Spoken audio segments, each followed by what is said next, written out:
Mike, I can since read it. you've already done a fantastic job explaining the first two rules, why don't you take it away? All right.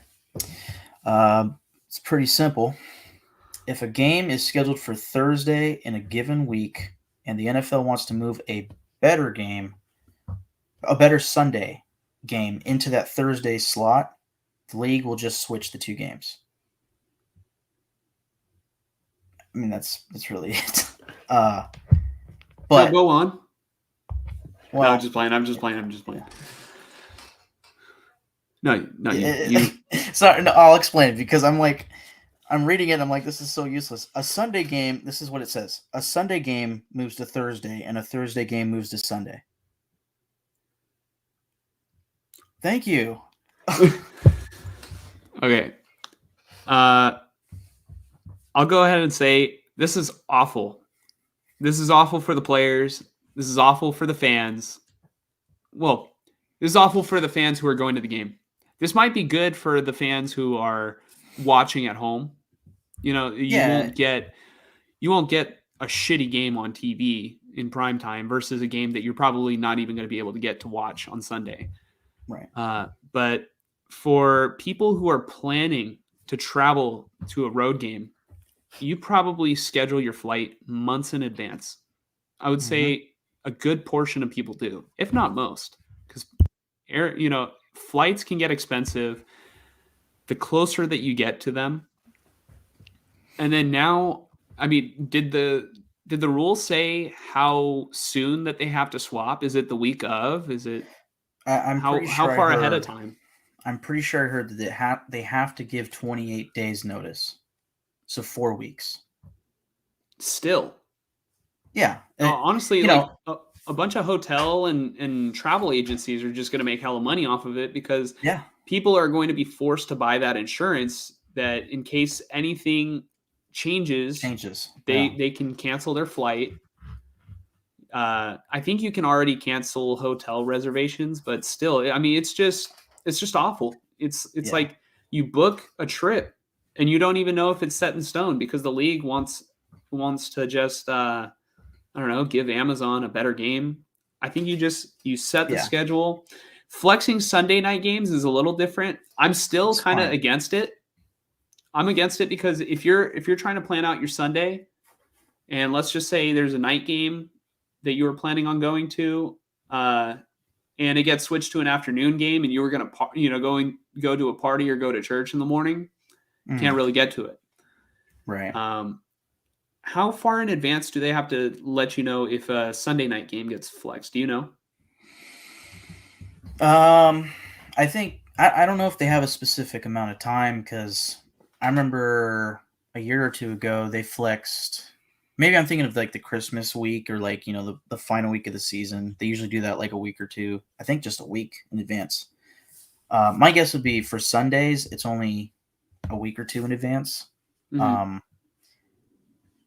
But I don't have as much of an issue with Sunday. Really, not much of an issue. But I mean, some people.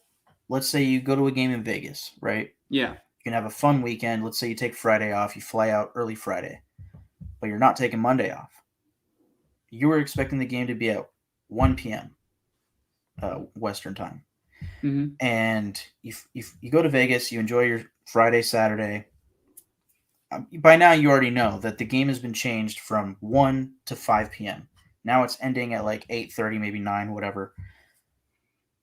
If you booked a flight to go home Sunday night, now you have to push that back to later that night. I mean, that's pushing it, I know that there are a lot of people who go to games on Sunday and go straight from the game to the airport. To the airport. Yep. Yeah.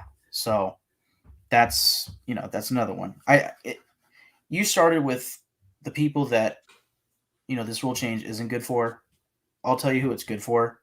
It's good for Amazon, and it's good for people who aren't going to the games. That's it. Yep. That is it. Yeah, and then still, I mean, even as a fantasy football player, you have to pay attention to when these games get flexed because if you're starting a guy who's doubtful to play on Sunday or maybe questionable, he might be downgraded to out before you even know it. So if you're playing fantasy, you got to pay attention anyway. But still, it's like there is a casual audience of fantasy fans who maybe set their roster at the beginning of the week, don't look at it. Yeah. And then also too, you might get a team that's flexed into prime time, like let's say the Vikings, and yeah, we're not going to go into that. Yeah. But Insider. It's just really bad. And then as somebody, I used to play football. I used to play offensive line, and I have very fond memories of how great it felt to take the shoulder pads off after a game. But I also have memories of how it was to be super sore after a game and after every practice, really. I know in the NFL, maybe the practices aren't as physical and intense because they're trying to preserve the players for Sunday. But I know that after playing a football game, you kind of felt like you just got like hit by a train, and your body's just super tired. If you have practice the next day, you're just it's just awful. It's awful on your body. The players, the NFL players, have spoken about this a lot. Like when it comes to like having an extra bye week. Yeah. They're not fans of Thursday night games. They are not. They're not fans, period. And now the NFL has liberty to just go and say, you know what? The 49ers are a much, 49ers versus Seahawks is a much better watch than the Jaguars versus, you know what? The Jaguars Texans. are good now. Texans. Well, it's Texans and Colts, let's say. Yeah, Texans and Colts. And I don't know. It's just a straight middle finger to all the players who would be playing or who would be swapped to the Thursday night game. And it's a blessing for all the players who are going to be playing on Sunday. They're probably but it just really affects everything. Yeah. I think one thing to take away from this, if you're going to go to a Thursday night football game, go between weeks 2 to like 5. Mm-hmm. Any week past week 5 is up for debate. So it's not even don't support your team. That. Don't support your team. It's unfortunately it's not even the teams, that should get the brunt of this. Mark Davis came out and said this is a horrible, horrible rule, and he's wholeheartedly against it. He is 100% right. Yeah, he noted that this is just it's not good for the fans who are paying a lot of money to go to these games, and then you just throw them for a loop, and now you have to readjust all of your your plans for that weekend or whatever to go to this game, or you have to just cancel it. And it's like it doesn't make sense. This should have been a rule that would be a trial basis. This should not be. This shouldn't stay regularly. They should. They can try it, but if it's a failure, they should get rid of it. Yeah, honestly, respect to Mark Davis for standing up to standing his ground. I know the other owners probably didn't like it because what was the ruling, like 24-6? Honestly, I didn't really catch what the number was, but I remember hearing that Mark Davis was very much against it. Anybody who might watch this, correct me if I'm wrong, but I believe that 24 owners approved it and only 6 did not.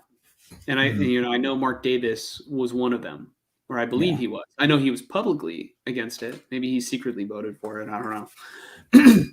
But with that being said, this is going to make owners more money because ultimately, if Amazon gets a better product, they're going to want to pay more money for it because the next time they do, they do bidding for Thursday night football, other companies are also going to try and, I guess, be competitive in trying to get that because there's a whole lot of ad revenue to be made.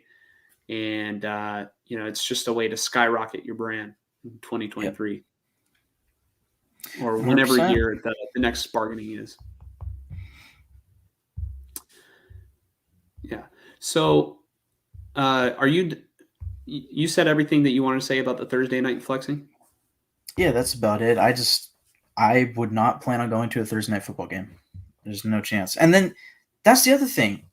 I mean, we said this, but it just now clicked in my head. Like, you can book a trip to a Sunday game right now. I mean, the schedule just came out. Like, this is the time, at least for me, when I like to get tickets, is early, get it scheduled and booked, and I'm ready to go.